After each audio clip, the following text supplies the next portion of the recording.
I want to dive into career development, especially for VPs. We have a lot of VPs that listen to the podcast, and we know that it's one of the toughest transitions, making that leap from VP into director or managing director. It really requires some changes in approach and skill set. And I know you've been an influential coach for many. Maybe start with, why do you view the VP seat as so pivotal in a banker's career? And what separates those who thrive from those who stall? The VP transition is just, you're right in the middle of your career arc. And when I think about that, if you were to imagine that there are a couple different ways I think about it. One is that you're going from being a doer to being a manager. And then maybe on another axis, you're going from being internally focused to being client focused. And if you were to draw the 45-degree line up, the VP is right in the middle. So they're making that transition from being a doer, and by being a doer, I mean actually managing financial models, actually writing first drafts of memorandum, pitch books, all those types of things. And then I would say on the communication side, most of their communication before they make that VP transition is going to be internal. It's going to be working closely with analysts or analysts working with associates. It's going to be raising their hand in a group meeting internally and saying, hey, I've got an idea about a way to do something on this transaction. But for the most part, for a lot of time, communication is internal and not so much external, right? As you make that VP, you're really making a big transition. You're definitely going from being a doer to a manager, which is very hard for somebody who's probably been remarkably good at being a doer, to all of a sudden now stepping back and letting somebody else do it. That's just a hard transition.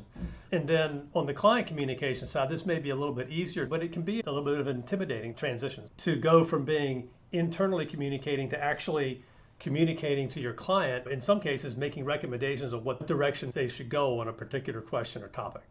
So that's why I think it is a very hard transition. So one of the things I think you need to do is to really start becoming a coach to your junior people. And it is hard to do, but I think you need to kind of wake up. I'm not sure who said this, but there was somebody who said, if you give a man a fish, you feed him for a day. If you teach a man to fish, you feed him for life, right? That's the attitude you need to come at the VP job with, which is, hey, how can I teach somebody who's on my team, who's more, that was in that seat that I was in just a little while ago, how can I teach them to do this in a way that will not require me to redo their work and be a doer? And that's a big shift. And then on the communication side, I think when you become a VP, or even before, but certainly when you're a VP, taking some chances in your communication. Maybe initially you start exploring strategic thought processes or tactical thought processes with more senior members of your deal team and say, hey, I've got an idea. What do you think about this?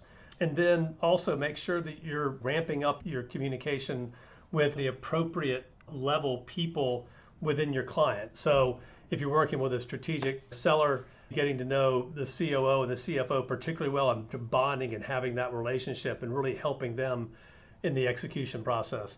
If you're working with a private equity shop, maybe you develop a relationship with that VP across the table from you, who is your client, who you're trying to guide through a sale of one of their portfolio companies, to start developing those relationships and take time to do that. It's not anything magical. It's nothing that you haven't done before with friends and other colleagues, but it's just taking the time to develop those relationships on the client side, as well as managing your relationships within your own firm. And if I'm a VP who's in that area now, advice for becoming stronger at finding and winning business and making that step to be a really successful MD? So my strongly held view is that specialization is really important here.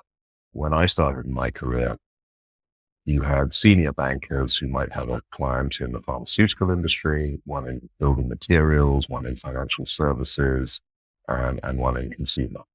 And they were experts in the skill set of corporate finance. They were not industry specialists. In my opinion, that model has changed dramatically over my period in the industry. And CEOs are now looking from their advisors. They're taking the corporate finance skill set as read. You wouldn't be where you are if you couldn't do M&A transactions or IPOs or debt capital markets or whatever it may be. What they're really looking for over and above is deep sector insight. And in some respects, the narrower your sector, the greater your expertise can become. And I see this not just in investment banking, but in other walks of life as well. So if there's something wrong with you and you're lucky enough to be able to get it treated at a place of your choice, we'll start maybe with a general practitioner who say, oh yeah, you've got a serious problem. But very rapidly, you want to find the very best person in the field of ear, nose and throat or cancer, whatever it may be. And I would draw parallels with the investment banking industry.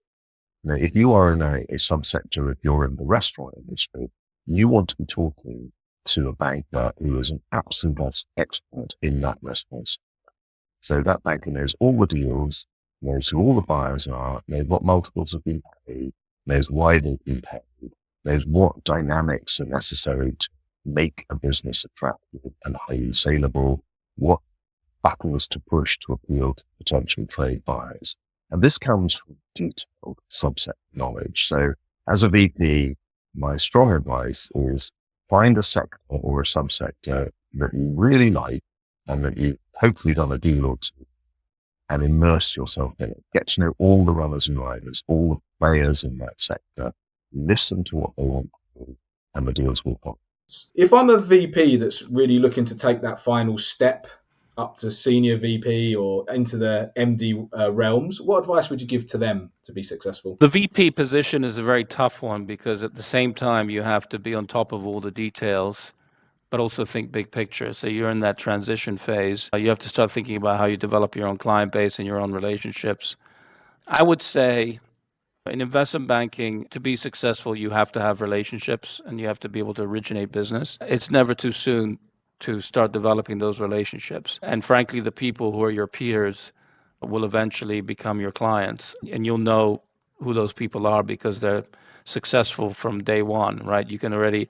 So I think the first thing is you really need to seek out and spend time with successful people at your own level, and ideally nurture and develop those relationships with people more senior than you. But also you have to build, everyone focuses on relationships and let me prove that I can bring in a piece of business and that I know so and whatnot.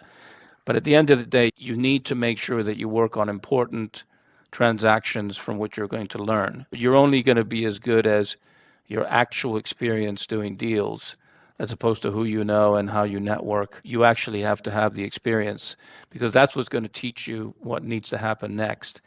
There's no set of instructions for a particular deal in our industry. Everything, what you need to do by virtue of your experience. So my advice to all VPs is don't worry too much. Build relationships, stay in touch with people, follow up with people, cultivate that network. And you never know who's going to be successful and who's going to be important to you in the future, but maintain those connections and don't forget about that and build a habit of being able to do that.